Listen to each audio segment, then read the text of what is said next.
नमस्कार। नजर पकेबा एक विशेष खबर उपरे मर्यादा पुरुषोत्तम प्रभु श्री रामचंद्र जन्मतिथि पवित्र रामनवमी अवसर में जगतपुर स्थित खैरा राम मंदिर पाखु एक विशाल शोभा आशीष कुमार राउत नेतृत्व में बाहरी समग्र अंचल परिक्रमा करने सहित शेष में राम मंदिर ठारे पहुंचीला।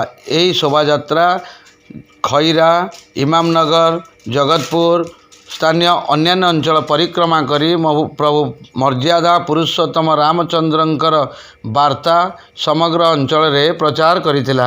एही कार्यक्रम को दिवाकर बस्तिया, लक्ष्मीधर प्रधान, पूर्णचंद्र राउल, सरोज सेठी, निरंजन सेठी, लक्ष्मीकांत बेहेरा, चित्तरंजन नायक, रामचंद्र स्वाई प्रमुख परिचालना करथिले। एही कार्यक्रम रे समस्त राम भक्त माने उत्साहित होई प्रभु रामचंद्रंकर गुणगान करने सहित इस शोभा रे सामिल होते। ओड्रार विशेष खबर कटक सुकांत महापात्र रिपोर्ट ओड्रा न्यूज।